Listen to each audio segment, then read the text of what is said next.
Aujourd'hui, nous allons commencer notre séminaire de 2 jours, un séminaire que nous avons dit d'édification et d'encouragement. D'édification et d'encouragement, sur le thème « Le berger et sa brebis ».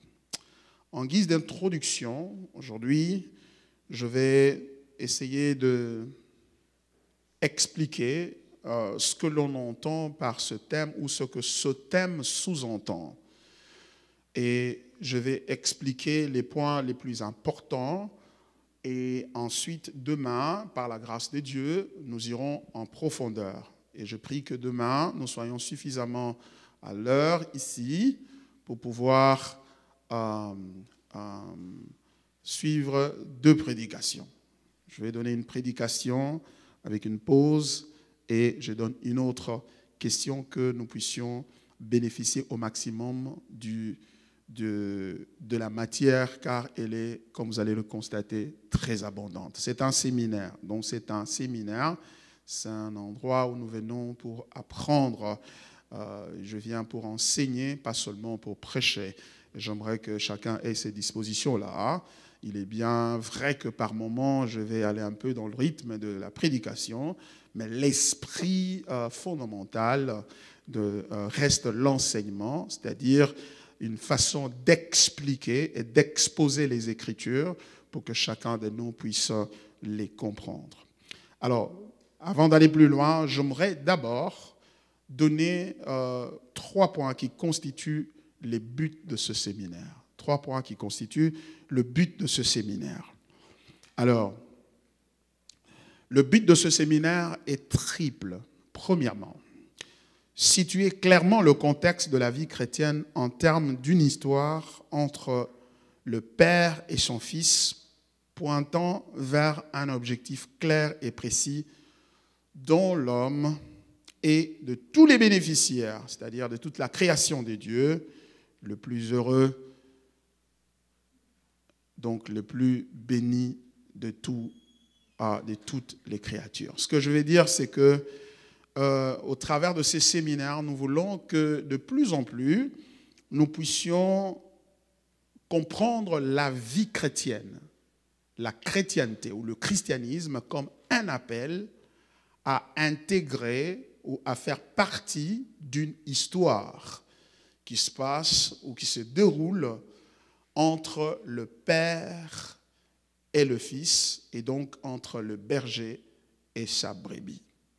Parce que le berger dont il est question ici, ce n'est pas d'abord moi le pasteur, c'est d'abord le Père, Dieu le Père, qui est le berger par excellence. Et l'histoire donc qui le caractérise entre lui et son Fils bien-aimé, Jésus-Christ. Il est important que, en tant que chrétiens, que nous comprenions que notre vie émerge ou fait partie d'une grande histoire, d'une méta-narrative, d'un récit élevé, grand, mais aussi éternel au même moment, qui a fait son invasion dans le temps, qui a fait son introduction dans le temps, c'est-à-dire dans la création, de manière à ce que toutes les créatures de Dieu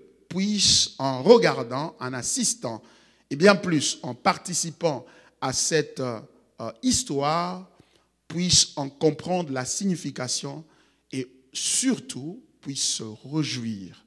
Car c'est une histoire de joie, une histoire de gloire, une histoire de bénédiction.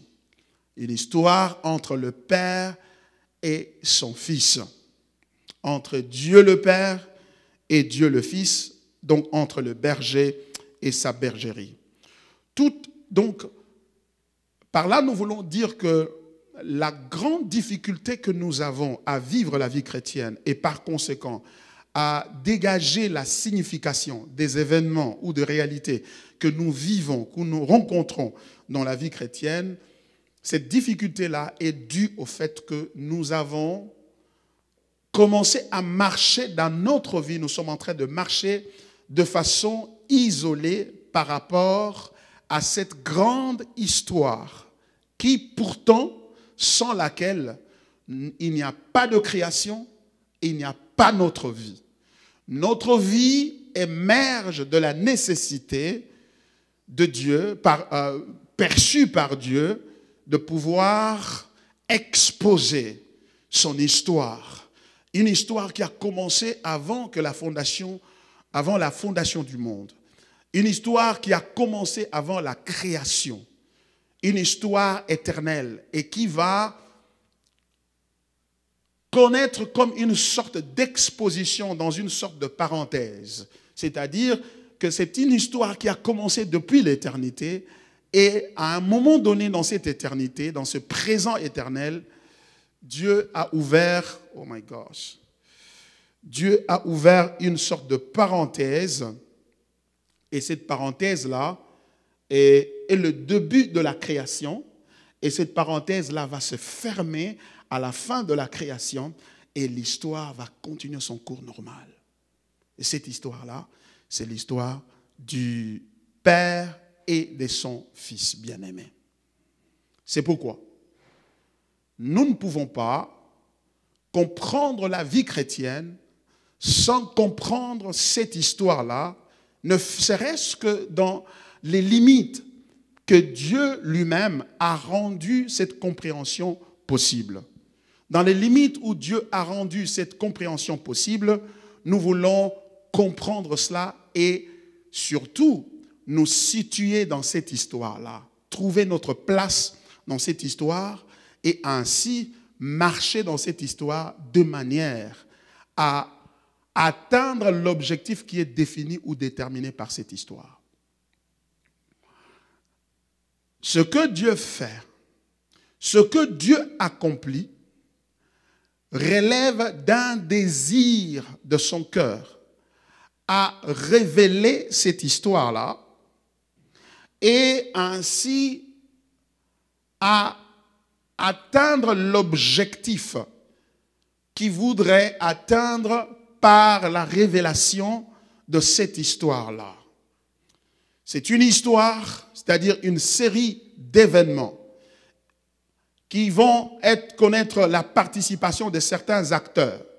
Lui-même, Dieu étant l'acteur principal de cette histoire, ou de cette scène, ou de ce film. Prenez ça comme un film. Prenez ça comme un sketch, je ne sais pas. Qu'est-ce qui peut être une narration? Une narration, c'est-à-dire qui a un début et qui a une fin. Et vivre la vie chrétienne requiert que nous puissions comprendre cette narration-là et nous placer dans cette narration-là. Et de manière à jouer dans cette narration la part de notre rôle qui nous est dévolu par Dieu, de telle sorte que, à la fin, nous sommes en harmonie avec le but pour lequel Dieu a voulu raconter l'histoire. Et en racontant cette histoire, il est en train d'atteindre un objectif donné. Donc pour Dieu, cette histoire qu'il est en train de raconter fait partie de son passé, fait partie de son présent éternel, de son éternité. Et son passé devient notre futur.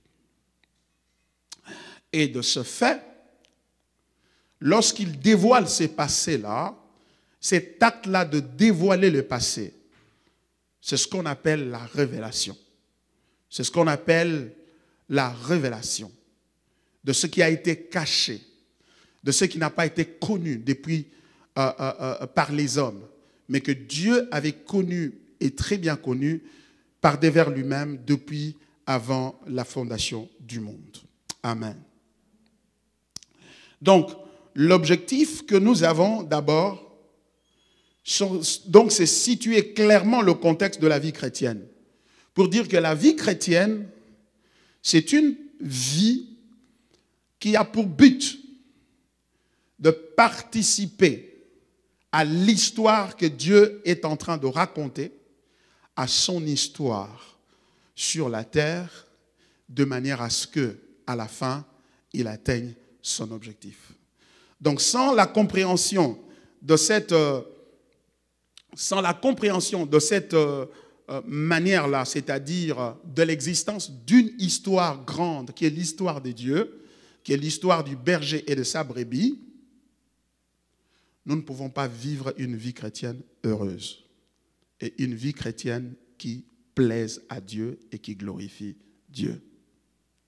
Et quand vous vous placez dans le contexte de cette histoire-là, tout ce qui appartient à votre vie trouve son explication.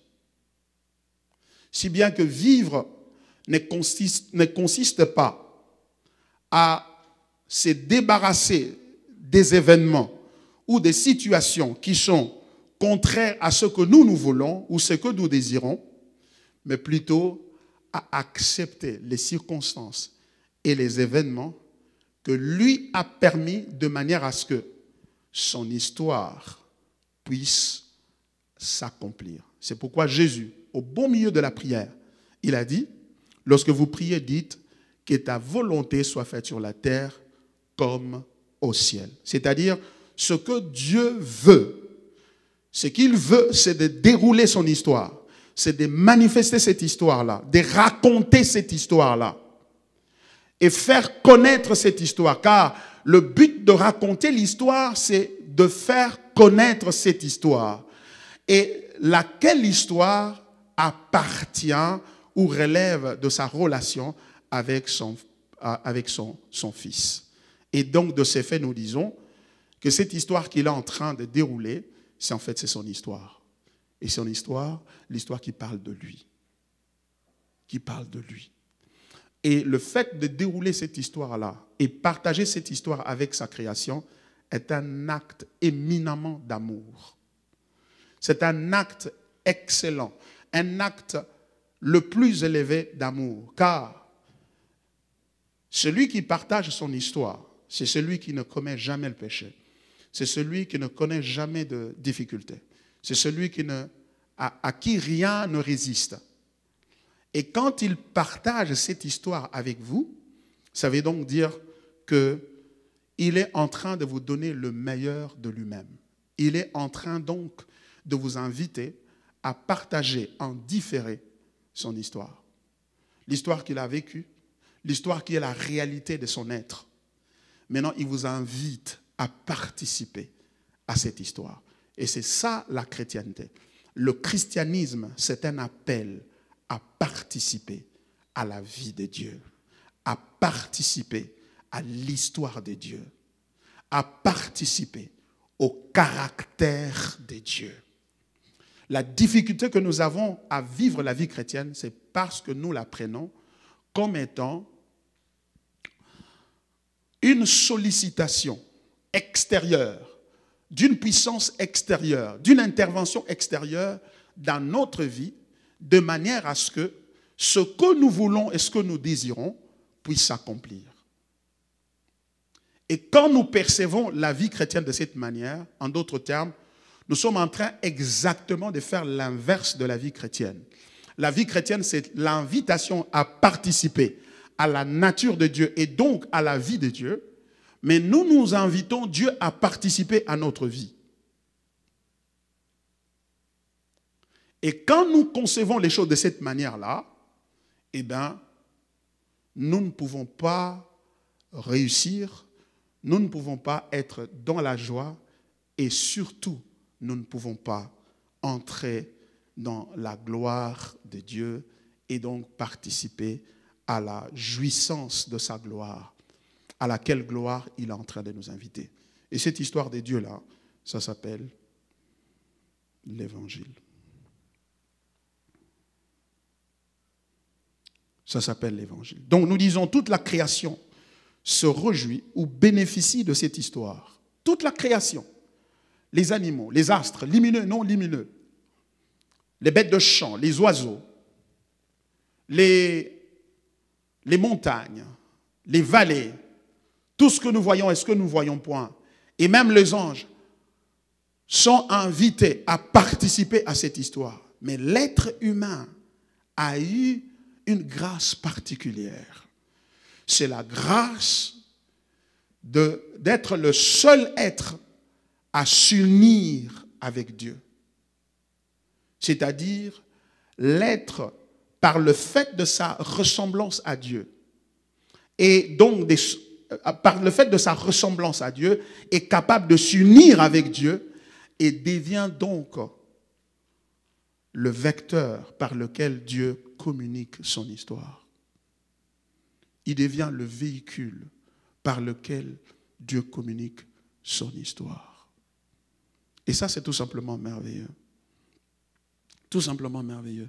Et quand vous comprenez cela, vous allez vivre différemment. Vous allez vivre différemment. Et c'est cela ma prière. Je prie que Dieu aide chacun de nous qui sommes ici, et même ceux qui nous suivent sur Internet, à pouvoir cerner cette réalité-là. C'est le désir de Dieu de raconter cette histoire qui a donné lieu à toute la création, y compris les anges. C'est le désir de raconter cette histoire, voulais-je dire, qui a donné lieu à toute la création, y compris les anges. Je dis que l'histoire entre Dieu et son fils, entre le berger et sa brebis, c'est l'histoire qui a existé et qui a eu lieu avant même que Dieu ne commence à poser l'acte de création ou de créer qui que ce soit. En d'autres termes, c'est le désir par Dieu de vouloir raconter cette histoire qu'il a trouvé la nécessité de créer. C'est-à-dire que sans le désir de raconter cette histoire, nous ne serons pas créés. Nous avons été créés parce que Dieu a voulu exhiber quelque chose. Dieu a voulu exposer, mettre à la lumière, amener à la connaissance ce qui s'est passé toujours dans l'éternité de façon incessante entre lui et son fils. Et c'est à cause du désir et de la passion de raconter cette histoire. Pourquoi raconter cette histoire? Parce que c'est une histoire de joie. C'est une histoire de satisfaction. De l'un en l'autre. C'est une histoire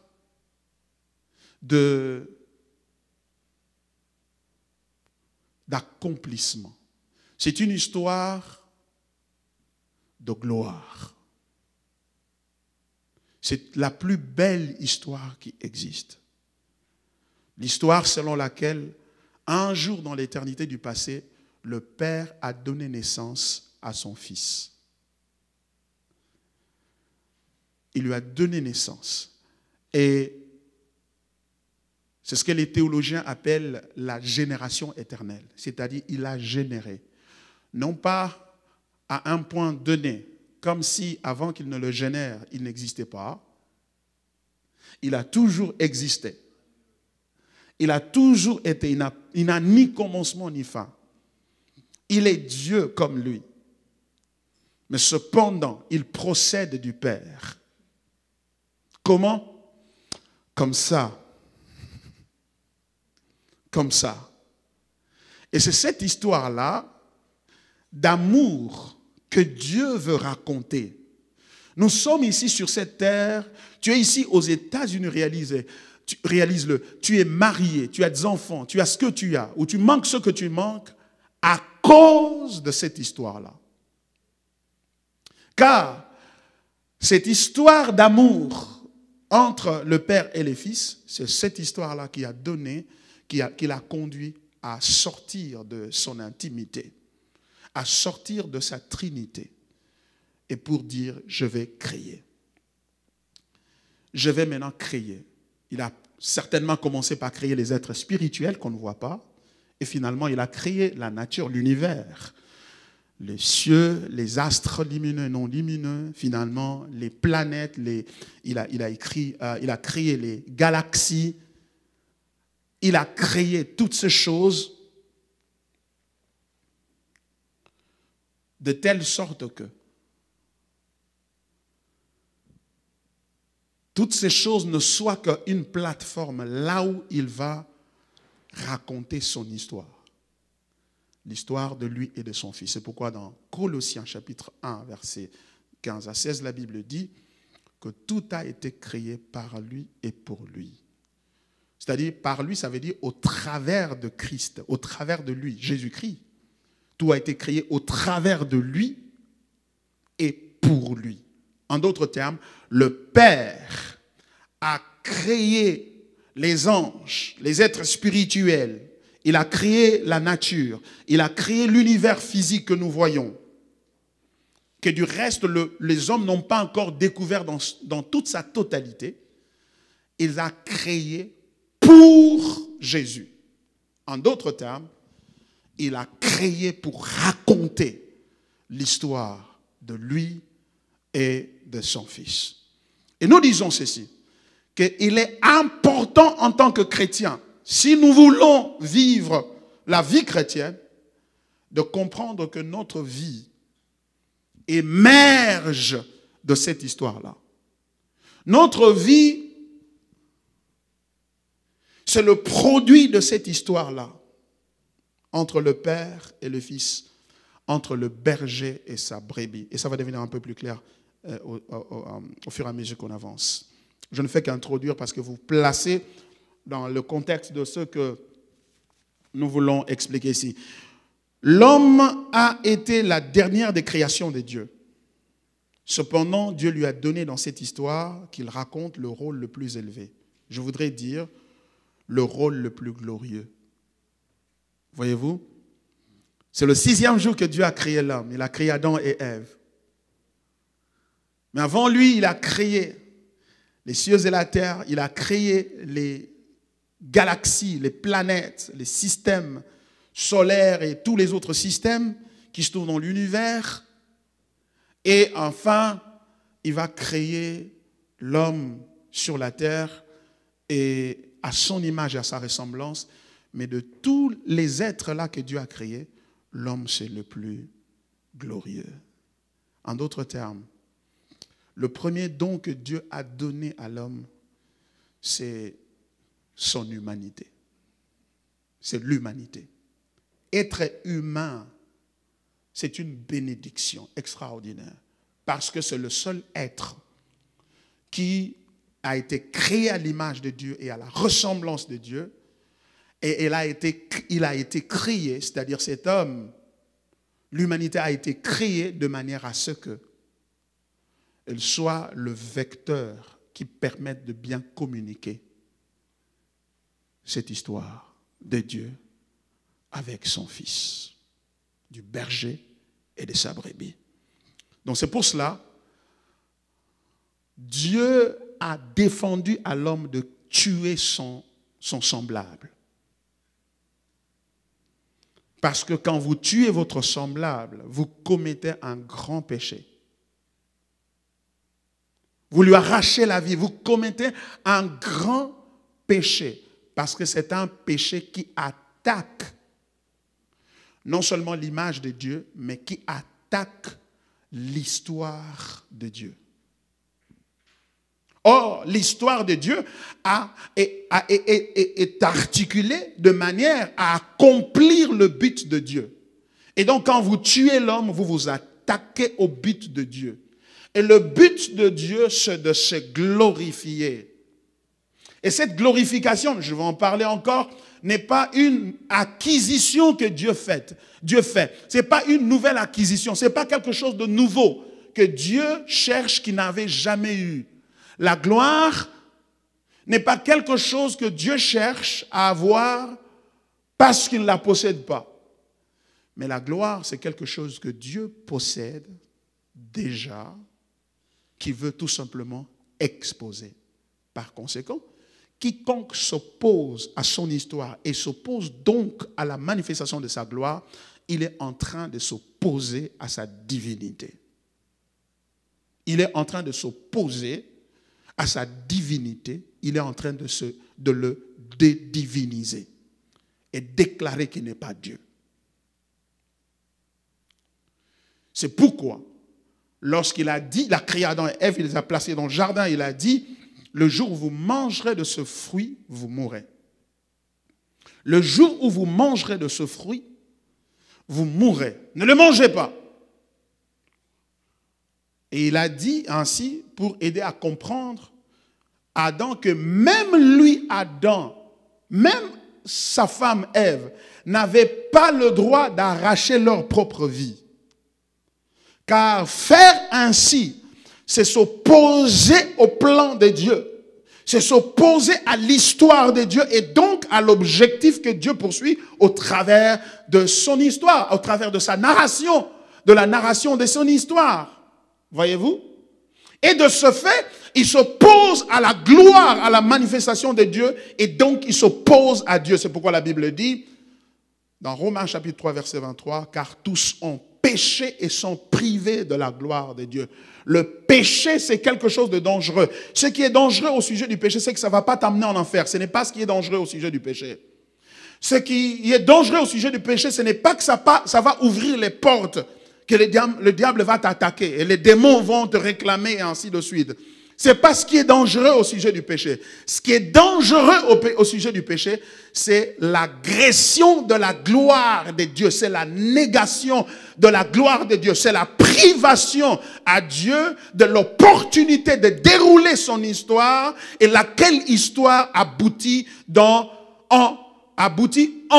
l'exposition de sa gloire. C'est pourquoi la Bible dit, tous ont péché et sont privés de la gloire de Dieu. Le péché, c'est quelque chose d'infâme, quelque chose, une trahison extraordinaire. C'est une folie. C'est dire à Dieu, je sais que tu as un plan, je sais que tu as une histoire à raconter. Et dans cette histoire, ton objectif, c'est de manifester ta gloire. Mais moi, je dis, tu ne le feras pas. Moi, je dis, tu ne le feras pas. Et justement, parce que tu dis, il ne le fera pas, tu es en train de s'opposer à lui. Et en t'opposant à lui, il a le devoir, lui, de démontrer qu'entre toi et lui, il n'y a qu'un seul menteur.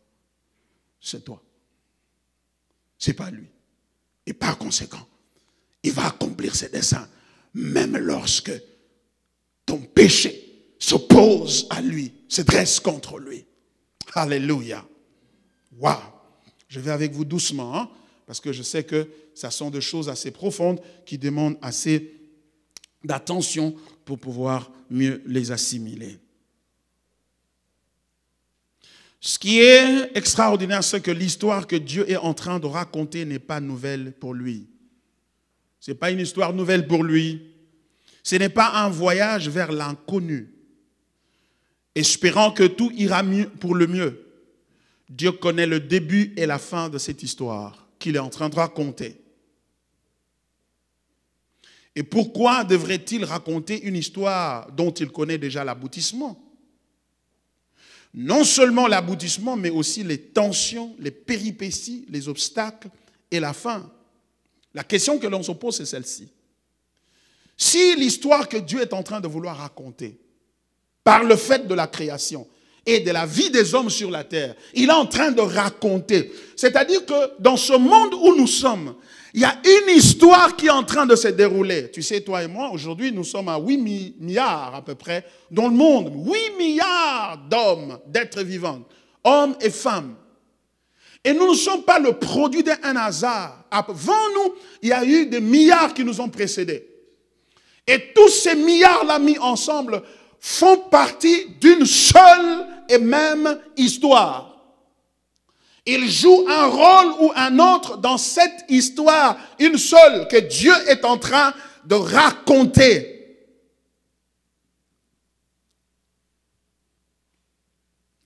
Et tout dépend maintenant du côté duquel chacun se place dans cette histoire. S'il se place du côté de Dieu ou il se place du côté de l'opposition, de la rébellion contre Dieu, laquelle rébellion avait été initialement lancée par d'abord les anges qui se sont opposés contre Dieu et ensuite les hommes.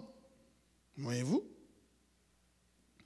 Alors, nous disons, si lui connaît cette histoire-là qu'il raconte, il le connaît d'un bout à l'autre, et il connaît aussi non seulement un bout et un autre, c'est-à-dire le début et la fin de l'histoire, il connaît aussi les péripéties, ce qui va se passer, les événements qui vont se passer entre les deux bouts. S'il connaît tout ça, la question que l'on se pose, mais pourquoi il est en train de vouloir raconter cette histoire? La réponse à cette question, selon la Bible, est la suivante. Il le fait pour son plaisir. Selon son bon plaisir. Selon son bon plaisir. Je trouve ça dans Éphésiens. Je vais lire le texte et vous allez voir ça. Éphésiens chapitre 1er. C'est un texte auquel nous allons nous référer assez souvent.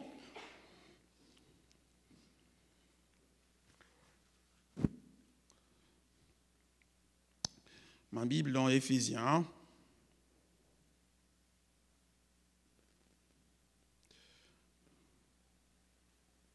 Est-ce que vous êtes avec moi? Amen. Ça, j'aime. Je commence par le verset 3 pour vous donner un peu le flot d'idées. Il dit: béni soit Dieu, le Père de notre Seigneur Jésus-Christ, qui nous a bénis de toutes sortes de bénédictions spirituelles dans le lieu céleste en Jésus-Christ, en Christ, voulais-je dire. En lui, Dieu nous a élus avant la fondation du monde pour que nous soyons saints et irrépréhensibles devant lui. Nous ayant prédestinés dans son amour à être ses enfants d'adoption par Jésus-Christ selon le bon plaisir de sa volonté. Selon le bon plaisir de sa volonté. Il a voulu raconter cette histoire-là. Pourquoi? Parce qu'il manque quelque chose? Non. Il est un Dieu satisfait. Il est un Dieu complet. Il est un Dieu suffisant. Il est un Dieu indépendant. Et bien plus, il est un Dieu souverain. Qui fait ce qu'il veut selon son bon plaisir. Voyez-vous?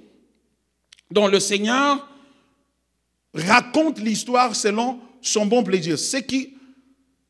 Et pourquoi il est important de souligner qu'il le fait selon son bon plaisir? C'est parce que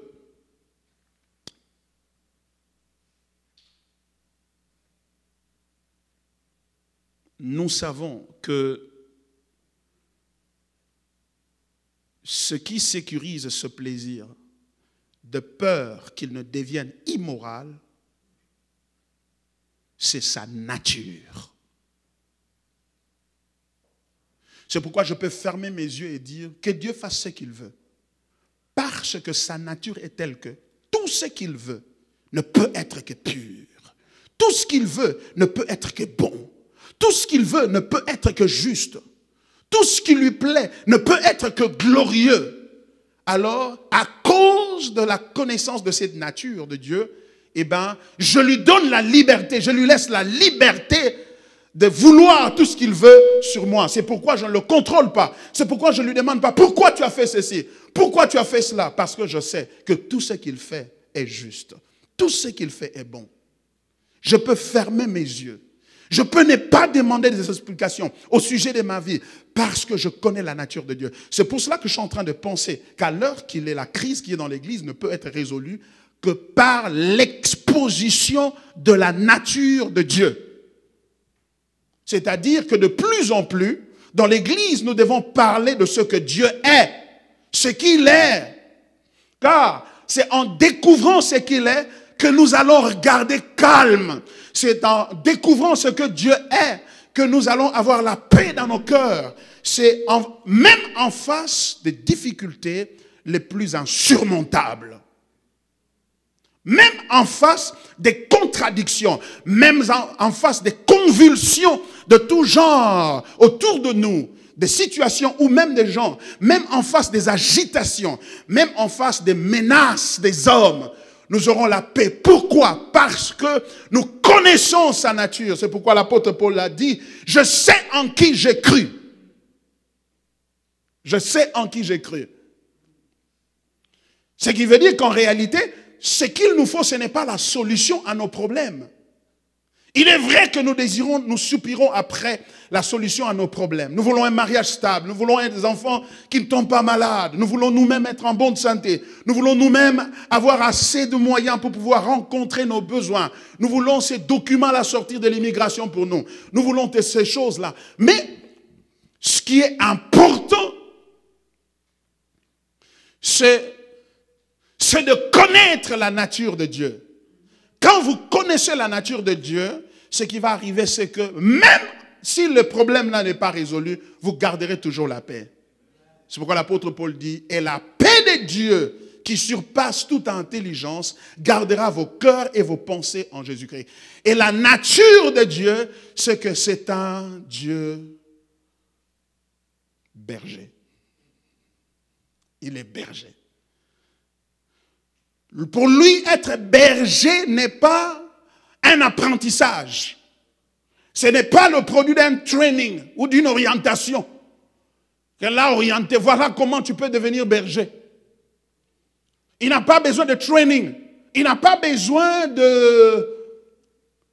d'un diplôme pour ça. Quand on dit berger, c'est ce qu'il est. C'est le premier berger.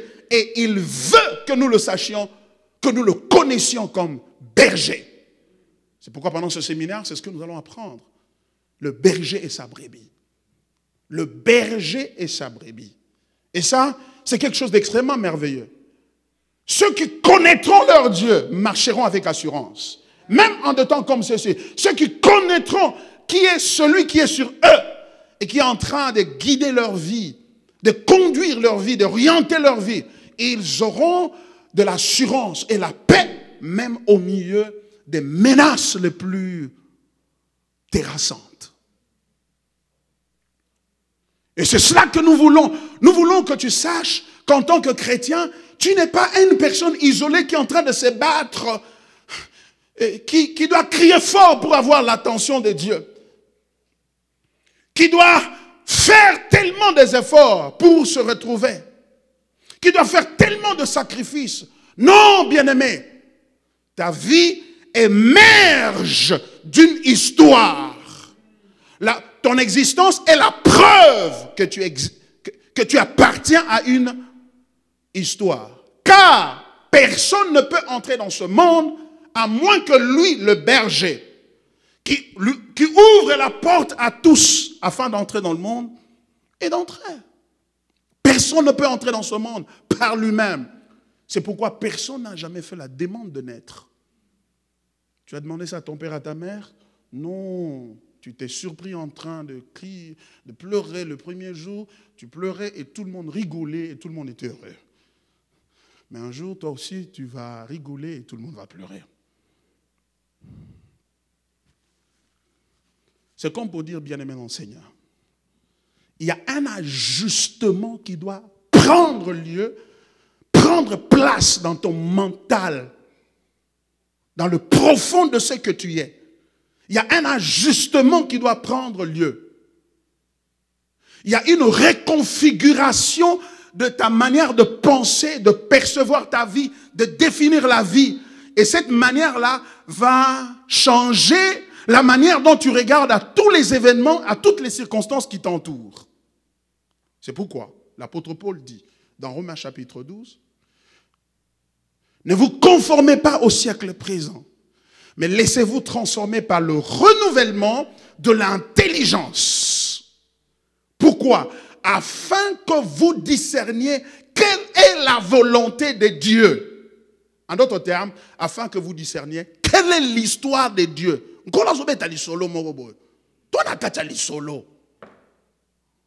C'est ce que je suis en train de vouloir dire. We are in a story that God is telling about himself. You are not an isolated detail.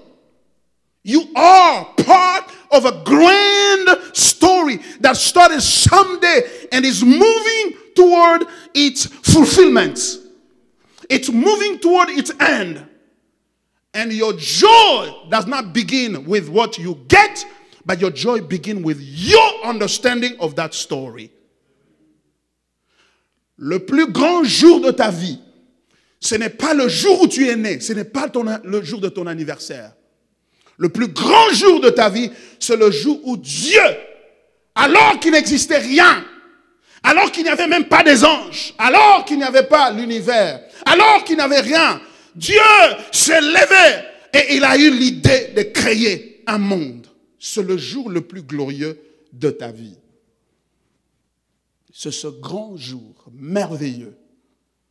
Parce qu'en ce jour-là, avant qu'il ne commence à créer, il a conçu l'histoire du monde d'un bout à l'autre. Et il a terminé par des vers lui-même. Et quand il a terminé ça, c'est alors qu'il a commencé. Dieu ne commence pas sans avoir terminé. Quand tu le vois commencer quelque chose, ça veut dire qu'il a terminé. Si tu donnes naissance à un enfant, ça veut dire que Dieu l'a déjà vu adulte, il l'a déjà vu mort, il l'a déjà vu dans le ciel. C'est fini, c'est pourquoi il te l'a donné. Car sans cela, il ne te le donnerait pas.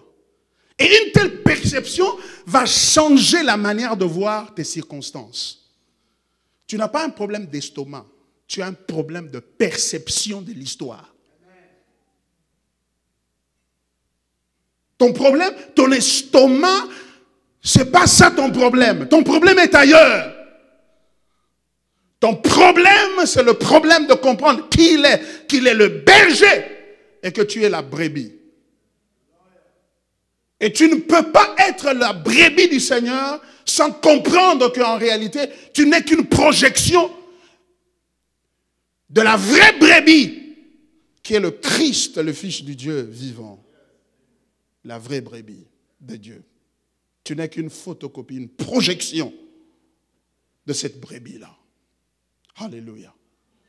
La vie n'appartient pas à ceux qui ont beaucoup d'argent. La vie appartient à ceux qui voient et qui comprennent les choses de Dieu. C'est pourquoi il a dit, invoque-moi, je t'exaucerai, je te répondrai et je te montrerai les choses cachées que tu ne connais point. Les choses cachées, ce n'est pas qui est de ta famille qui est en train de te poursuivre. Ce n'est pas ça caché. Ce ne sont pas ça, ces choses cachées. Les choses cachées, c'est la révélation du plan de Dieu. Car ceux qu'il a connus d'avance, il les a aussi prédestinés à être semblables à l'image de son Fils. Et ceux qu'il a prédestinés, il les a appelés. Ceux qu'il a appelés, il les a justifiés. Et ceux qu'il a justifiés, il les a glorifiés. Voilà les choses cachées. Celui qui est en train de te poursuivre, ça, ce n'est pas caché parce que certains d'autres sorciers le connaissent. Il n'y a que toi qui ne le connais pas. Ce ne sont pas des choses cachées. Les choses cachées, ce sont des choses qui ne sont jamais montées au cœur de l'homme. Les choses que l'œil n'a jamais vues. Les choses que l'oreille n'a jamais entendues. Les choses qui appartiennent, qui habitent dans le sein, dans le ventre de Dieu. Ces choses qui sont en fait l'histoire de Dieu. Oh, l'histoire du berger et de sa brebis. Voilà les choses cachées. Il dit, je te montrerai ces choses-là. Et ces choses-là te mettront à part. Alléluia. C'est pourquoi je me suis promis de mourir heureux. Et même rigolant.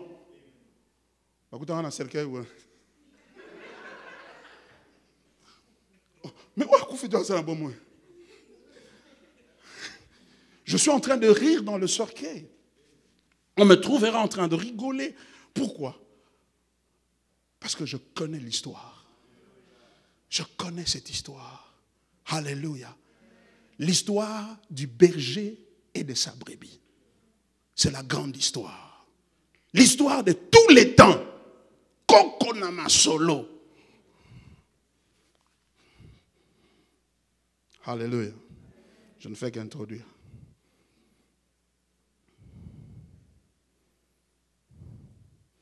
Ce qui sécurise ce plaisir, disais-je, de peur qu'il ne devienne immoral, c'est sa nature. Il est parfait, juste, saint. Et la vie de l'histoire, et la fin de l'histoire va justement démontrer ses perfections empreintes de justice et qui ne peuvent se résumer en un seul mot. Gloire. La fin de cette histoire qu'il est en train de raconter. Au bout, malgré les péripéties. C'est pourquoi ce jour-là, dans la barque avec les disciples, alors que les flots, les vagues soulevaient la pirogue, le bateau, et lui était couché. Et ses disciples vont courir vite, aller vers lui. Mais Seigneur, Seigneur, tu ne vois pas que nous sommes en train de mourir. Wow. Lui dormait. Est-ce qu'il était ignorant de ça? Non, il dormait. Parce qu'il connaît déjà la fin. Quelqu'un qui connaît l'histoire et qui connaît comment ça va se terminer, il est calme. Un match qui a été déjà joué, on sait que Ronaldo avait marqué un seul but. Même si, sur la télé, on voit que non, il n'y a plus de gardien, il est seul devant le poteau. Je n'ai pas à m'inquiéter parce que je sais qu'il va rater ça. Il avait déjà marqué son premier but, c'est fini. Il ne va plus marquer un autre. Je suis calme. Tu sais pourquoi tu t'agites? Parce que tu ignores. Tu ignores une vérité profonde. Pourquoi tu t'agites? Tu regardes celle-ci, elle est brune, tu l'aimes. Tu regardes celle-là, elle est un peu dark, tu l'aimes. Tu regardes celle-ci, elle est un peu comme ça, tu l'aimes. L'autre là, elle est, oh non, je vais aussi t'aimer. Tu t'agites pour beaucoup. Découvrez la volonté de Dieu. Découvrez l'histoire de Dieu. Et vous allez avoir la paix. C'est la paix même dans le ministère. La paix dans la vie. C'est la paix dans le foyer. Il y a beaucoup d'impolitesse dans le foyer. Pourquoi? Parce qu'on ignore l'histoire. On a peur de perdre.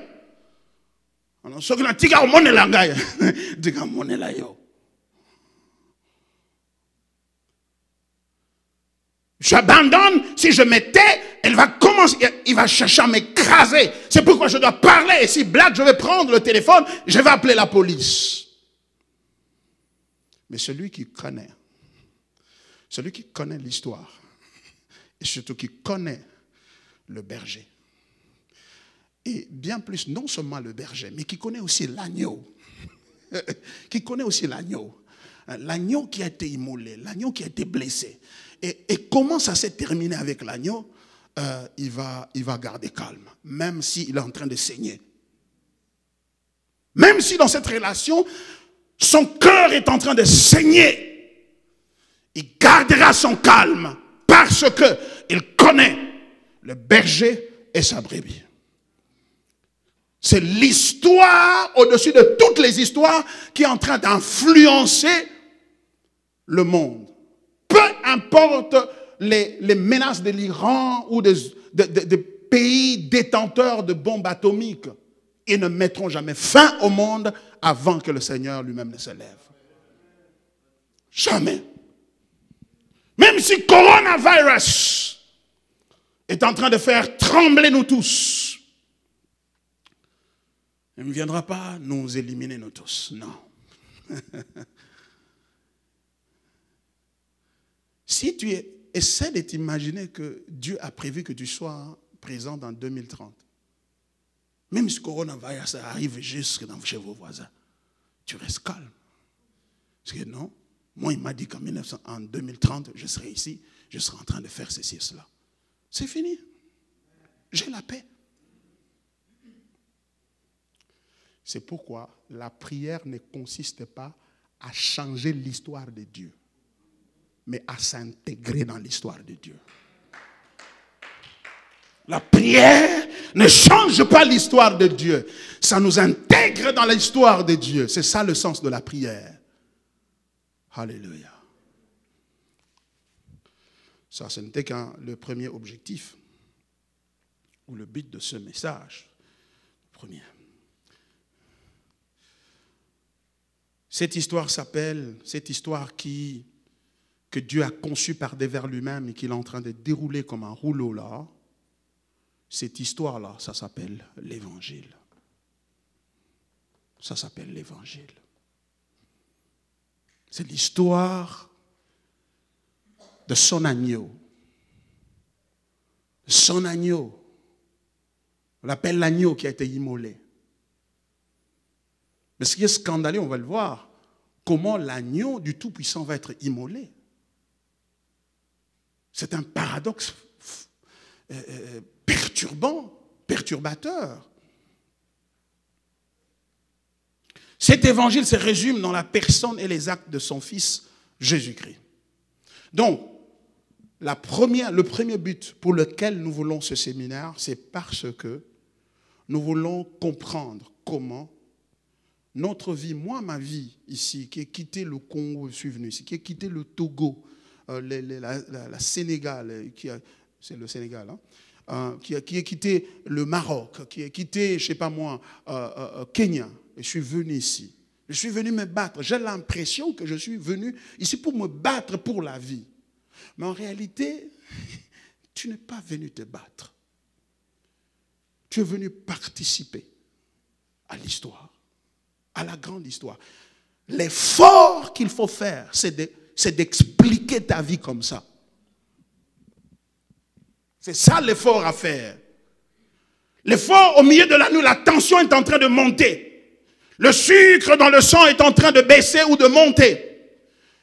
Tu as l'impression que tu vas perdre la vie. Mais rappelle-toi.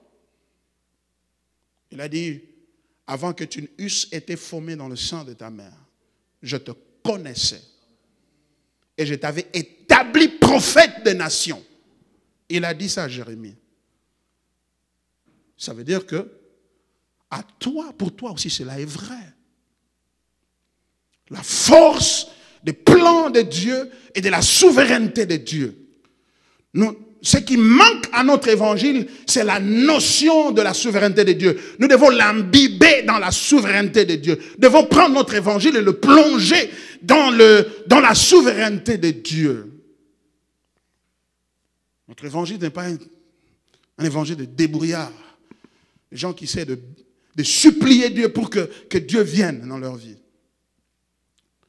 La prière ne consiste pas à inviter Dieu à venir dans sa vie. Parce qu'il s'y trouve déjà. Il s'y trouve déjà. Avant que tu n'ouvres ta bouche pour parler à Dieu, il connaît ton problème. En fait, c'est lui qui a créé ce problème. C'est lui qui l'a créé. Donc, tu n'es pas en train de l'informer, tu n'es pas en train de l'instruire, tu n'es pas en train de l'éduquer sur ton problème. Tu n'es pas en train de l'éduquer. Il connaît tout, il sait tout.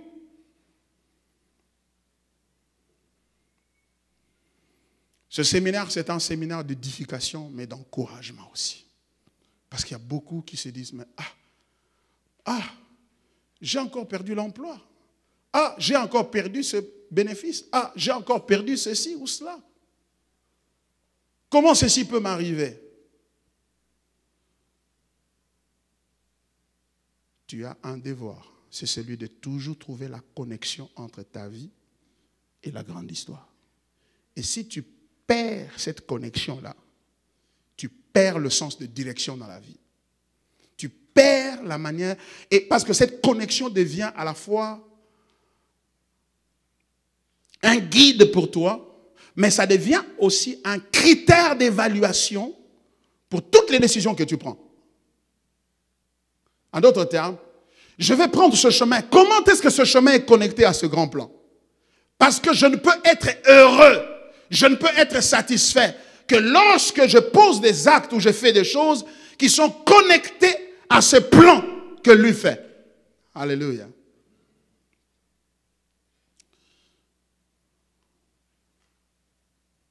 Deuxième objectif. Pourquoi ce séminaire? C'est nous aider à comprendre que notre vie n'a de sens que lorsqu'elle est comprise et vécue dans le contexte de cette grande histoire. Notre vie, ta vie, n'a de sens que lorsqu'elle est comprise. Tu la comprends, tu comprends ta vie. Et tu vis ta vie, tu mènes la vie au quotidien. Par exemple, demain c'est dimanche, après-demain c'est lundi, tu vas te lever pour aller au travail, à l'école, ainsi de suite. Si chaque cours, si chaque interrogation, chaque shift est compris comme étant un maillon dans ce grand ensemble des plans de Dieu et des programmes de Dieu pour ta vie, eh bien, ça va tout changer, ça va changer la manière dont tu vas vivre. C'est pourquoi Jésus a dit à ses disciples, il a dit ceci, ce n'est pas vous qui m'avez choisi, mais c'est moi qui vous ai choisi. Et je vous ai établi dans mon histoire. C'est ça, c'est sous-entendu. Je vous ai établi, je vous ai fait participer à mon histoire, afin que vous alliez, vous portiez du fruit. Toi, tu ne connaissais pas Jésus, c'est lui qui te connaissait. Et c'est lui qui t'a appelé à lui. Et c'est lui qui t'appelle aujourd'hui, si tu n'as jamais entendu sa voix. Parce que c'est différent d'aller à l'église, vous savez. C'est différent. Vous pouvez aller à l'église et ne jamais être dans ce plan. Vous pouvez aller dans l'église comme on irait dans un cabinet de médecin pour résoudre vos problèmes. Et Dieu peut résoudre vos problèmes sans vous introduire dans son histoire. C'est ce qui est dangereux. Dieu peut exaucer les prières. Il appelait même Cyrus son serviteur. Il appelait Cyrus son serviteur. Il a béni Ésaü, qui n'avait rien à voir avec la lignée de son histoire qu'il est en train de raconter en Christ. Et à laquelle histoire il a invité. Jacob a participé malgré son immoralité et sa corruption morale. Donc, une religion qui consiste à résoudre les problèmes de gens n'est pas nécessairement l'histoire de Dieu, donc l'évangile. C'est pourquoi nous avons plusieurs religions dans le monde. Vous pensez que tous ces gens-là qui courent dans ces religions-là, ils ne trouvent rien, ils vont les hommes parce que dans cette religion-là, on porte les robes blanches.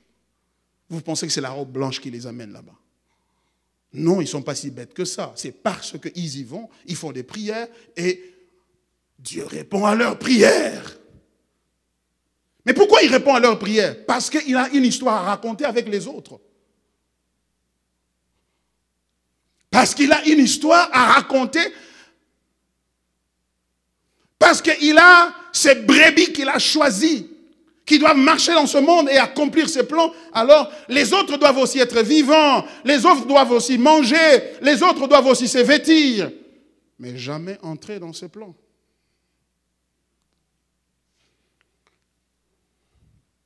Et de plus en plus, il est besoin d'éclaircir ce qu'on entend par évangile. C'est pourquoi certains brandissent les exaucements à leur prière ou l'accomplissement à la puissance. Les autres prient, on voit aussi les résultats. Les résultats n'établissent pas l'authenticité de l'évangile. Il n'y a qu'une seule chose qui établit l'authenticité de l'évangile, c'est la gloire de Dieu, et nous allons voir ça. Le désir de l'autonomie par rapport à cette histoire est un acte de rébellion. Dieu conçoit son histoire et il est en train de la dérouler, l'histoire du berger et de la brebis. Et il y en a qui se lèvent contre cette histoire, c'est-à-dire qui recherchent l'autonomie par rapport à cette histoire. Et cette recherche de l'autonomie, c'est la rébellion, c'est un acte de rébellion. La flagrance et l'infamie de cet acte de rébellion n'est pas seulement l'immoralité de la désobéissance au commandement de Dieu, mais aussi et surtout la tentative par la créature, je voudrais dire l'homme, de priver Dieu, le Créateur, de la possibilité de la fin qu'il poursuit par la mise en scène de son histoire, à savoir la manifestation de sa gloire. Je l'ai déjà dit ici, selon le texte d'Éphésiens chapitre 1, 5 à 6. C'est-à-dire, lorsque nous péchons, nous sommes en train de dire à Dieu, moi je ne crois pas à ton plan, moi je ne crois pas à ton histoire.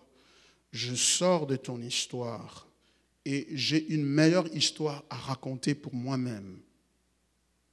Et en faisant cela, on est en train de s'opposer non seulement à l'histoire que Dieu veut raconter, mais aussi à l'objectif qu'il voudrait atteindre par la narration de cette histoire ou la manifestation de cette histoire.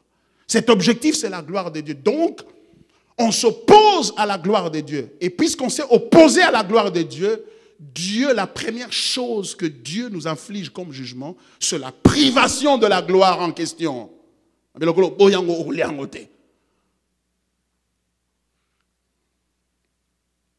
C'est comme ce serviteur d'Élysée qui a vu, on lui a dit que non, mais demain, il y aura un miracle, un effa, un sakombi de farine, ça sera à 25 cents.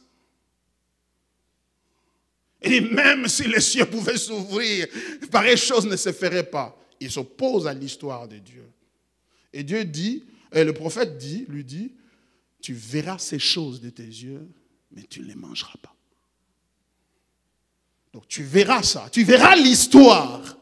Mais l'objectif ou le but qui est atteindre, qui est la satisfaction, qui est de cette manière le reflet de la gloire de Dieu, la glorification de Dieu. Car lorsque les gens, après une longue période de famine, vont trouver de la nourriture, ils vont dire non, ça c'est l'Éternel qui l'a fait. Ils vont donner gloire à Dieu. Toi, tu verras la gloire de Dieu, mais tu n'y participeras pas. C'est pourquoi le péché est dangereux.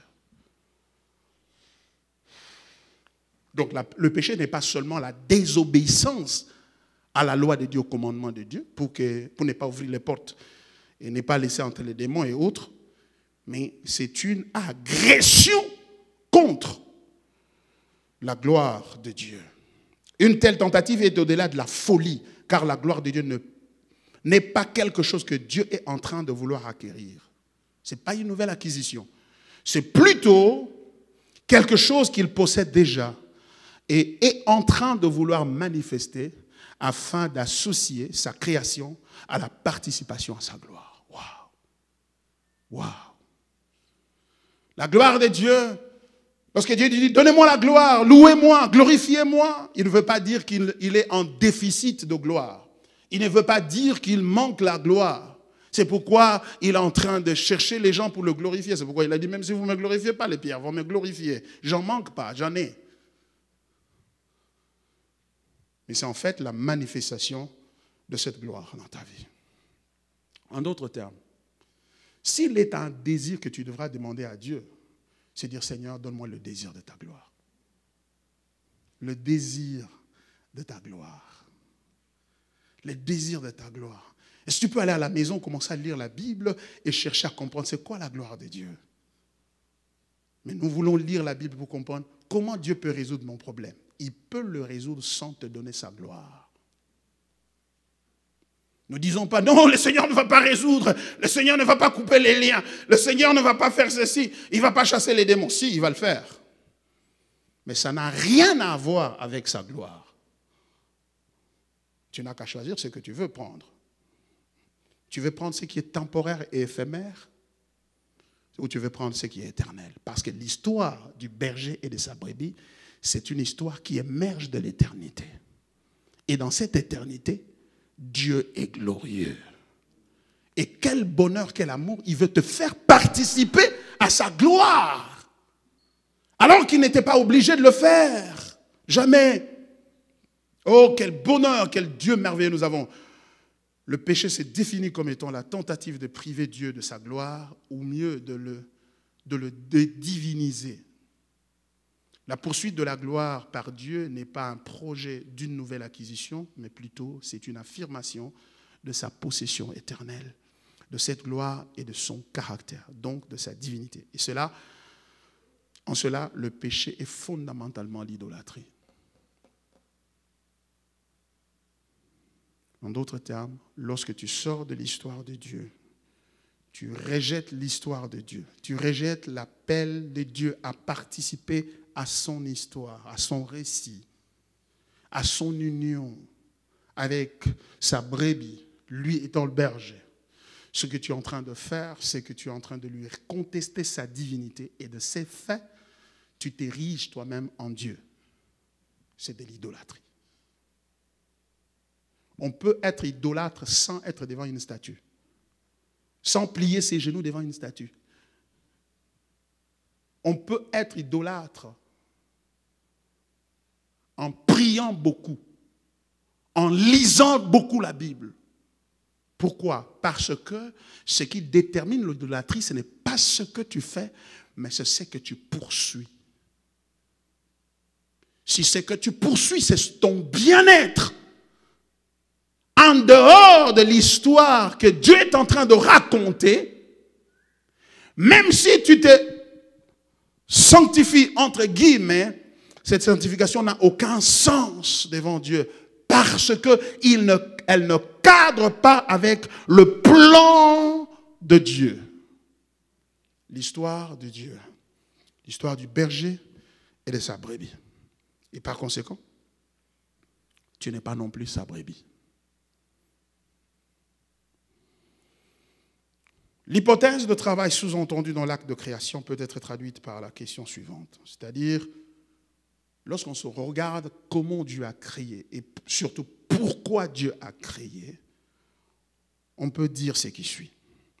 Si Dieu est soumis aux obstacles les plus immoraux et les plus difficiles qui soient, serait-il en mesure de se régner en versant dans l'injustice ou l'immoralité et ainsi perdre la capacité de se maintenir dans sa gloire?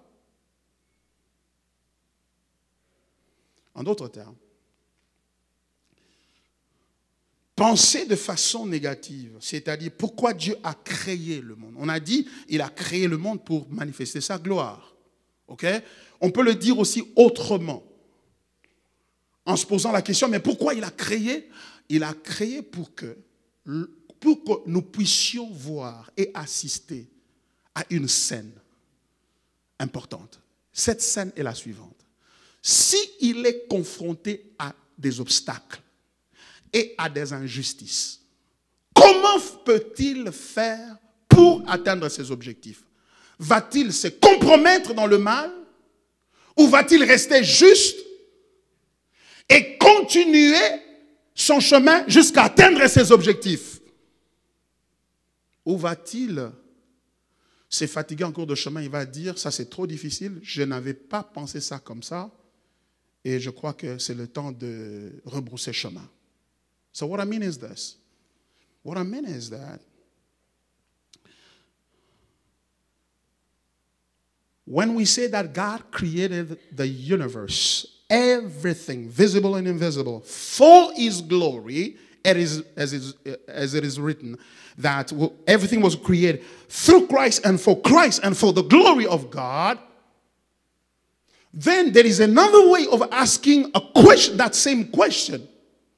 Meaning that we can also say, sort of in a negative way, that God created the whole world so that He can give us an opportunity to witness a scene, something, His behavior, when He will be confronted to obstacles that are going to stand on His way to fulfilling His purposes.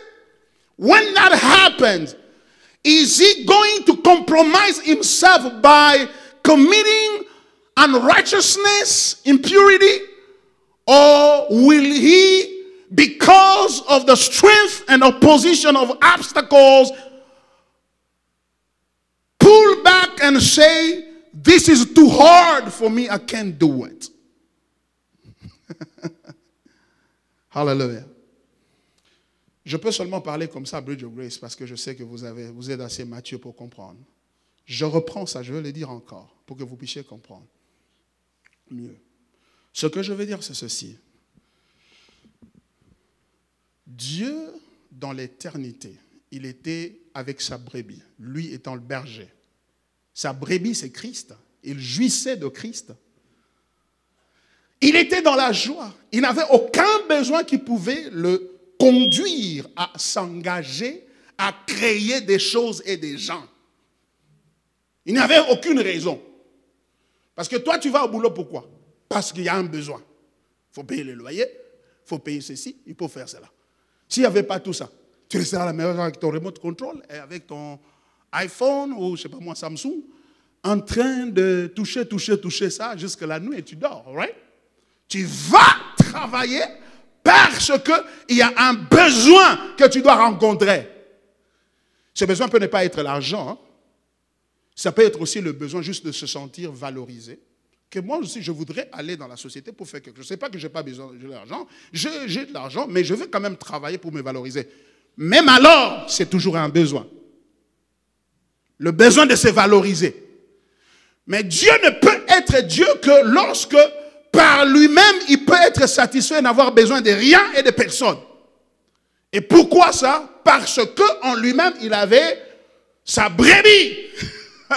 lui le berger, il avait son fils, qu'il réjouissait son cœur, je vais y arriver tout à l'heure.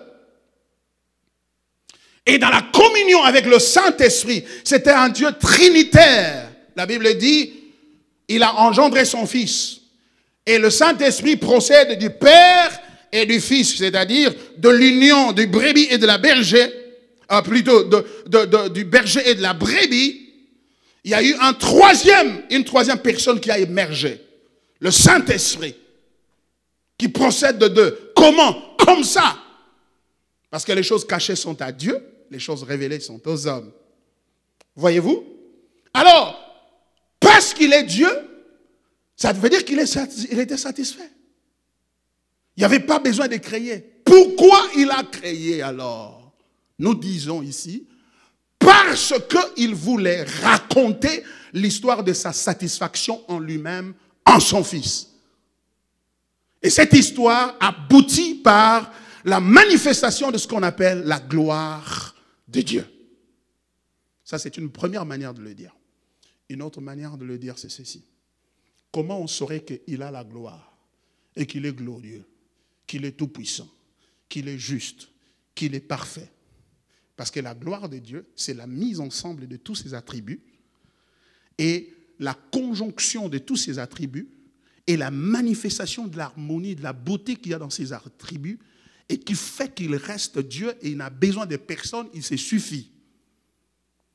Alors, comment on allait savoir cela? C'est pourquoi nous disons qu'il a créé parce qu'il voulait nous donner la chance de voir que quand il va rencontrer les obstacles les plus durs, les plus difficiles, il va rencontrer des pièges, des compromissions, des tricheries, des mensonges. Il va rencontrer ces obstacles. Comment il va se comporter? Va-t-il compromettre son intégrité et sa justice et verser dans le mal pour atteindre ses objectifs? Ou va-t-il dire, c'est trop difficile, je rentre à la maison, je ne pourrai pas faire ça? L'histoire, on arrête l'histoire ici. Oh, l'histoire s'arrête ici. Est-ce que va-t-il dire ça? C'est cela l'occasion qu'il nous a démontré, qu'il nous a donné, en nous donnant son agneau. En nous donnant son agneau, il est en train de nous montrer que même si le mal atteint son paroxysme, même si les obstacles s'érigent de la façon la plus impénétrable, lui, sans chercher l'aide de qui que ce soit, lui-même est à mesure de trouver le chemin de sortie, la voie de sortie. De telle sorte que quand il surmonte la tricherie, l'injustice, le mal, l'impureté, et atteint ses objectifs, que nous qui allons le voir atteindre ses objectifs, nous puissions crier, il n'y a pas de Dieu sinon toi, Seigneur. Et de cette manière-là, notre confiance en lui augmente. Parce que si des obstacles les plus difficiles, lui les a surmontés, par conséquent, il n'y a aucun obstacle qui nous arrivera qu'il ne saura pas surmonter quand nous lui ferons appel.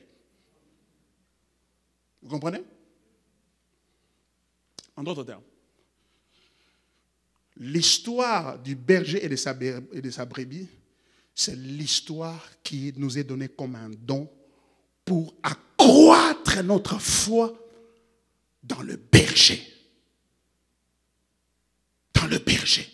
Et par conséquent, cette histoire, c'est une histoire qui a une nature de confrontation et de conflit. Parce que dans l'union de la Trinité où il était peinard, pendant toute l'éternité, il n'y avait aucun conflit entre le Père, le Fils et le Saint-Esprit. En harmonie parfaite. Alors pour qu'il y ait conflit, pour qu'il puisse faire face au conflit, il faut qu'il émerge de cette relation-là. Il crée un contexte. Et il permet au conflit de se manifester dans ce contexte-là. Et lui maintenant il entre dans ce contexte-là, dans le monde. Et quand il entre dedans, il démontre par une sagesse impénétrable comment il a vaincu sans tricher. Il a joué selon les règles, sans tricher. Comment en entrant dans ces contextes-là, il entre, il joue selon les règles. C'est pourquoi, lorsque Jean-Baptiste l'a vu, il a venir vers lui pour être baptisé. Il dit, oh, non, je ne peux pas te baptiser. Il dit, non, laissons. Nous devons jouer selon les règles. Nous devons jouer selon les règles dans cette histoire ici. Il dit, non, suivons la loi, accomplissons la loi. Il n'y a pas d'évangile sans la loi. La loi est le premier pas vers l'évangile parce que c'est en accomplissant la loi que Christ est devenu pour nous un substitut à la condamnation qui nous était réservée. Il a dit, non, suivons la loi. Il est entré. Et quand il est entré là, ce qui est extraordinaire, c'est que il n'est pas venu, il n'a pas triché, parce que la tricherie pour lui voulait dire quoi? La tricherie pour lui voulait dire entrer dans l'histoire, mais quand les choses se compliquent, il sort sa puissance de Dieu. Oh non, après tout, quand même, non, il n'a pas dit ça, il n'a pas joué ça, il n'a pas joué cette carte-là. C'est pourquoi le seul moyen pour lui de venir entrer dans cette histoire, c'est de venir comme un agneau. Le monde l'attendait dans la manifestation de la puissance et de la force. Mais lui, il vient comme un agneau. C'est pourquoi il a créé l'agneau. Il a créé l'agneau pour écrire son histoire. C'est-à-dire l'animal le plus faible et le plus stupide. Agneau veut dire faible, stupide. Il peut facilement perdre le chemin de sa bergerie. Et Jésus entre dans ce monde comme un agneau. C'est-à-dire comme le plus faible. Et regardez qu'est-ce qui est beau. Regardez ce qui est beau dans cette histoire. Ce qui est joli dans cette histoire, c'est que avant de commencer l'histoire, avant de commencer à raconter l'histoire, en fait, l'histoire, il commence à la raconter par un déploiement extraordinaire de la puissance. Un déploiement incroyable de la puissance. Mes amis, j'ai regardé, je ne sais pas si vous avez eu l'occasion de le faire, sinon, allez sur YouTube. Allez voir les images sur l'univers. Wow! Même les scientifiques, les astronautes ont dit, mais nous sommes seuls dans cet univers. Jusque-là, sur la partie qui est connue des deux, ils ont fait des recherches. Ils n'ont pas encore épuisé, ils ne sont pas encore arrivés à l'extrémité. Il arrive que l'univers, c'est ça la fin de l'univers. Il y a une fin. Ce n'est pas que l'univers est infini. L'univers est fini. Mais ils ne sont pas encore arrivés à la fin. Mais ce qu'ils ont déjà trouvé est impensable. Ils disent, mais ce n'est pas vrai. La Terre appartient au système solaire, qui a 9 planètes et certains astres, le Soleil et la Lune. Et ce système-là, quand on le met ensemble, tu vois, quand tu quittes États-Unis, Seattle, surtout Seattle, tu vas en Afrique ou en Asie, tu as 24 heures de vol, de voyage, 10 heures de vol jusqu'à Paris.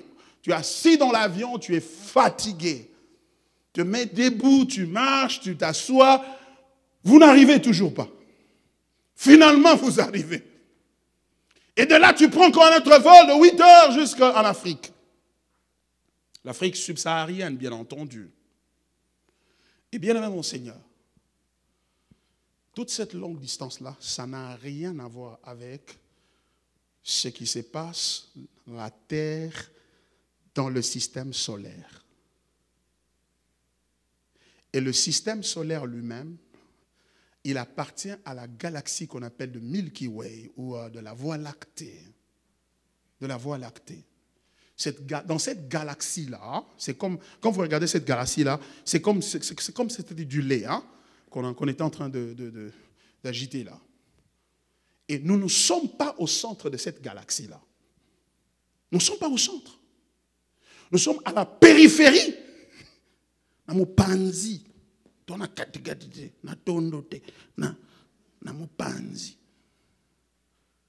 Comme un point. C'est-à-dire tout le système solaire est comme un point sur cette galaxie. Et tenez-vous bien, cette galaxie, c'est l'une des milliards de galaxies. Et partout là, on n'a pas encore trouvé les hommes. Nous sommes les seuls.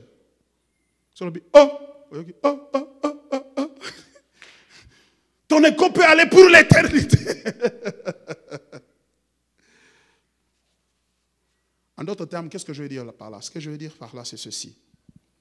Dans cette histoire, Dieu commence l'histoire de la création avec un déploiement extraordinaire de la puissance et de la force. Il crée toutes ces choses-là. Les animaux. Allez sur la chaîne de géographie, là, comment on appelle ça? National Geography. Allez sur les chaînes de cette chaîne-là. Vous voyez, les sortes d'animaux, de bêtes. Quelle intelligence, quelle force. Quand tu regardes le lion, tu vois la force et la puissance. Waouh. Tu dis que ce gars ici, si on se rencontre en route, surtout la nuit, je suis foutu. Je suis foutu. Et c'est Dieu qui les a créés.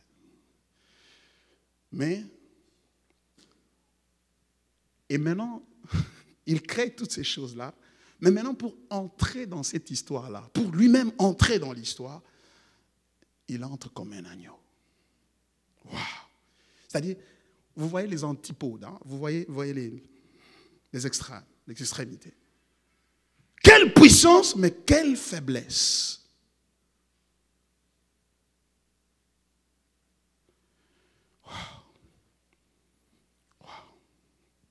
Je ne sais pas comment raconter cette histoire. C'est tellement émouvant et profond et puissant. Et il l'a fait.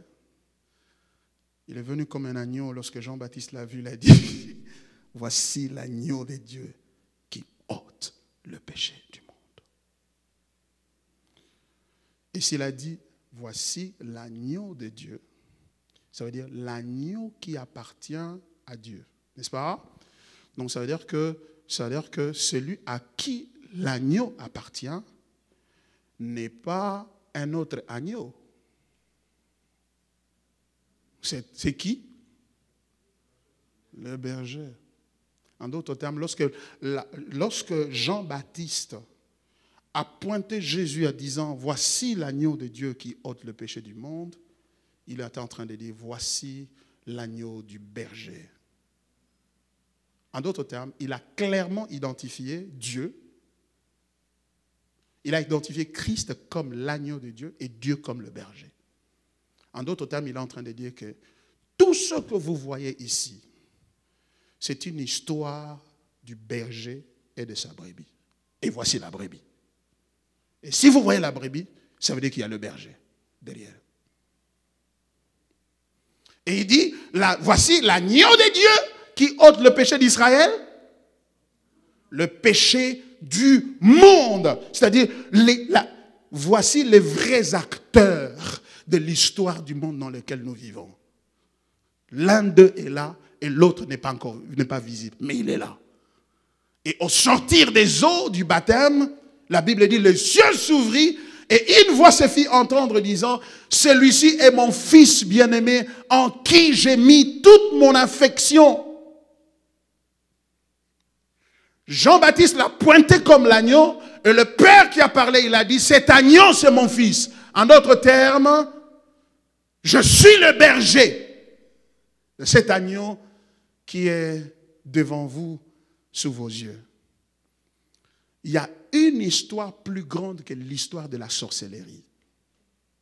Il y a une histoire, bien aimé, c'est lorsque vous comprenez la grandeur de cette histoire que vous voyez la petitesse de la sorcellerie. Et vous vous imaginez, et vous vous demandez pourquoi chaque jour on doit nous parler que de la sorcellerie. Et de tout ce que le diable est en train de faire. Alors que il y a une grande histoire glorieuse. Et lorsque Jean-Baptiste le pointe, il dit, voici l'agneau de Dieu qui ôte le péché. Il n'a pas dit, voici l'agneau de Dieu qui vainc le diable. Jésus n'est pas venu pour combattre avec le diable. Il est venu ôter le péché. Diable a moninga na été pour babunda. Le diable n'est pas le copain de Jésus pour qu'il se commette à se battre avec lui. Il vient régler le problème qui est au centre de la perturbation de son histoire et en même temps au centre de la révélation de son histoire, à savoir la question du péché. Et quand ce problème est réglé, c'est fini la puissance du diable. Même s'il peut s'agiter, même s'il peut danser, même s'il peut ronfler, même s'il peut convulser, ça ne veut rien dire parce que le problème qui a permis au diable d'entrer pour faire tout ce qu'il a fait, c'était le péché. Et quand ce problème est réglé, c'est fini. Donc tu es dans une position de victoire. Je ne suis pas en train de dire que le diable n'existe pas. Je ne suis pas en train de dire que le diable n'est pas méchant. Et qu'il est quand même un bon garçon. Après tout, côté des faux, non. That's not what I'm saying. Ce que je suis en train de dire, rappelez-vous, le diable est tombé avant que l'homme ne tombe dans le péché. Parce que c'est lui qui a fait tomber l'homme dans le péché. Avant qu'il ne fasse tomber l'homme dans le péché, qu'est-ce qu'il faisait sur l'homme? Rien. Rien. Et la seule chance pour lui, pour avoir un pouvoir sur l'homme, c'était quoi? C'était de mentir. Séduire, c'est encore bien. C'était de mentir. Le quota. Il a dû mentir à l'homme parce que... Pourquoi il a menti? Parce qu'il était incapable de le toucher. C'est son incapacité notoire à toucher l'homme qui l'a poussé à mentir. Mais notre Seigneur, l'agneau de Dieu, lorsqu'il est venu, il n'a pas menti. Il a dit, je suis la vérité, le chemin et la vie.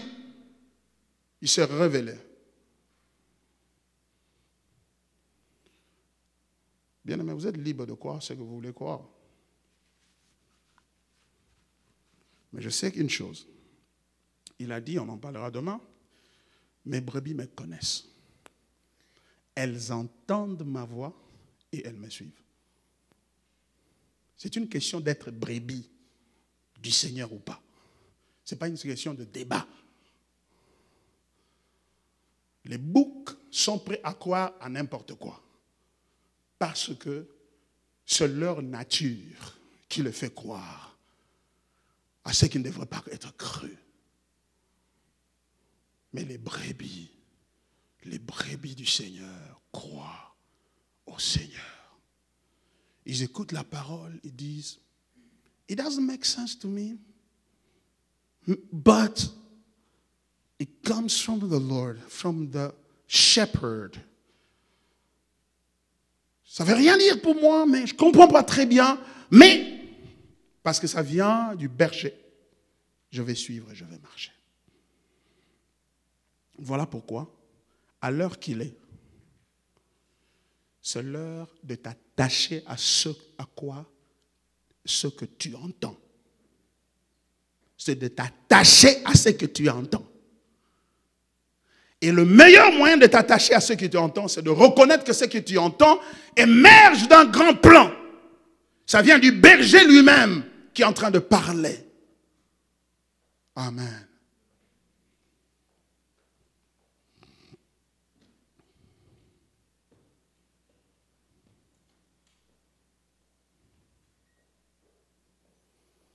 Troisième point, le dernier.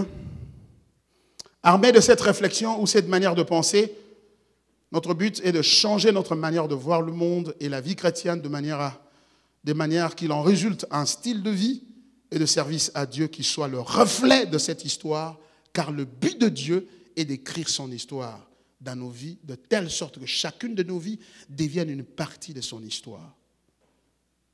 bien-aimé mon Seigneur, fort de cette manière de penser et de réfléchir, de voir, d'articuler l'évangile, eh bien, le résultat c'est quoi? La conséquence c'est quoi? La conséquence c'est que nous changeons notre manière de vivre. Dans le foyer, dans la famille, dans le quartier, avec des amis, partout, au lieu du travail.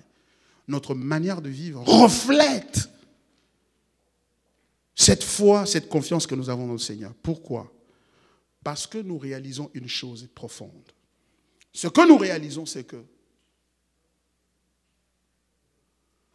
l'histoire que Dieu est en train de raconter, il est en train de la raconter dans nos vies. Nous devenons un chapitre dans son histoire. Ta vie devient un chapitre dans l'histoire de Dieu. Chapitre 4, Julio. Chapitre 4, Adeline. Chapitre 5, Mamie. Chapitre 7, Baron. Et chaque chapitre ne fait que répéter la même histoire. Chaque chapitre peut avoir des événements différents, but the pattern is the same. Et ces patterns-là, ce modèle, ce paradigme, voilà. Ce paradigme, ou cette manière, ce modèle de faire les choses, les événements peuvent être différents. On peut aller dans des écoles différentes. On peut travailler dans 2 compagnies différentes. On peut avoir épousé 2 femmes différentes. On peut être fils ou fille de 2 parents différents. Mais il y a des caractéristiques et des marques dans nos vies qui sont les mêmes. Ces marques, ce sont les marques de l'histoire de l'agneau. Car nous devenons, à cause de son agneau, nous devenons aussi des agneaux, des brebis. Et il est en train d'écrire son histoire dans notre vie. C'est ce qui s'est passé avec Abraham. Abraham, Dieu lui a promis de lui donner beaucoup de bénédictions, ainsi de suite. Finalement, il lui donne un fils et lui dit, oh, donne-moi ce fils-là, viens l'offrir à moi. Et il amène ce fils-là. Et lorsqu'il est prêt à tuer le fils, le père dit non. Maintenant, je sais que tu m'aimes. C'est-à-dire, maintenant, je crois que tu crois à mon histoire. Maintenant, je sais que tu m'as fait confiance. Tu es entré dans mon histoire. En fait, Dieu est en train de dire à Abraham, je suis en train de me voir en toi maintenant. L'acte que tu veux poser là, c'est l'acte que moi je vais poser. Et je t'ai laissé le poser de manière à ce que tu réalises que tu es comme moi et que je suis en train d'écrire mon histoire en toi. C'est-à-dire, de la même manière que tu as voulu tuer ton fils, ton unique, moi aussi j'ai un fils que je vais tuer. C'est pourquoi j'épargne ton fils aujourd'hui. Allez, prends l'agneau qui est à côté là, offre-le. Tu vois? Look, ta vie est aussi comme ça.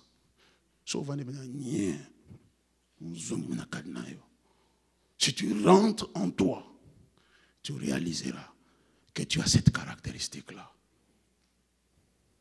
Tu peux faire beaucoup de choses pour plaire aux gens. À un moment donné, les gens ne t'aiment pas. Ils ne t'aiment pas non pas parce que tu as fait le mal, justement parce que tu as fait le bien. Et les biens là les font passer pour le mal, les méchants. Et c'est pourquoi ils te détestent. C'est pourquoi ils ne t'aiment pas. Mais d'où ça vient? Ce ne sont pas des liens de famille et de ceci et de cela, de réclamations. Non, ça vient de l'agneau. Tu portes la vie de l'agneau en toi. Ils peuvent t'applaudir aujourd'hui, mais demain tu verras. Ils dresseront contre toi. Tu peux faire des choses qui marchent, mais à un moment donné, il y aura des blocages. Parce que toi, tu es un agneau. À la lumière de l'agneau de Dieu. Alors, chercher ou à faire des prières pour enlever ces caractéristiques de ta vie, c'est renier qui tu es. Et le renier lui. Ne cherche pas la délivrance de l'agneau. Tu es créé, conçu à l'image de l'agneau. Ton élévation viendra toujours par la faiblesse. Ton élévation viendra toujours par l'humilité. C'est quand tu abandonnes tout, tu laisses le combat. C'est alors que tu vois que lui prend le combat en main et il commence à se battre pour toi.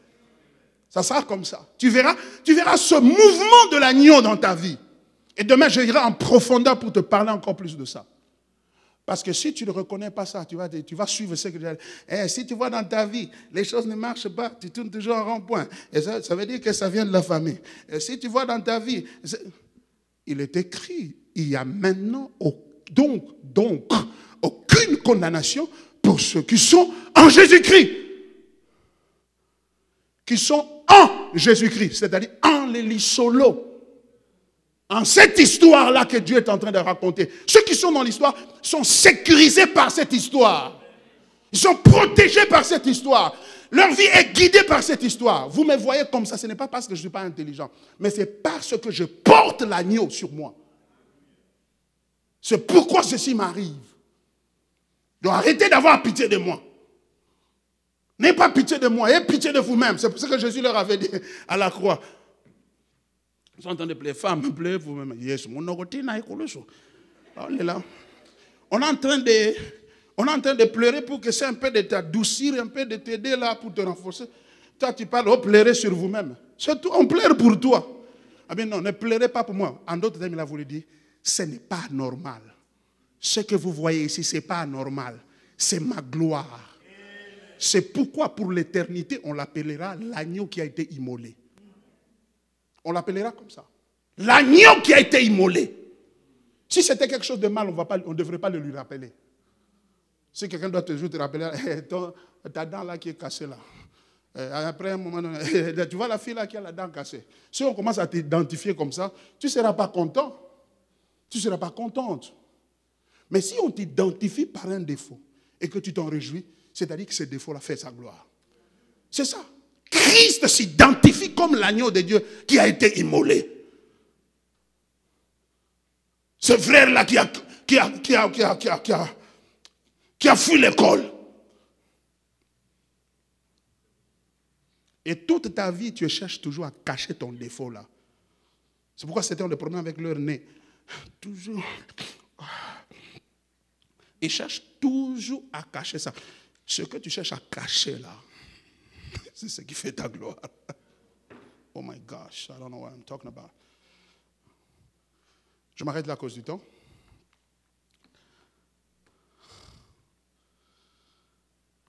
L'histoire du berger de sa brebis.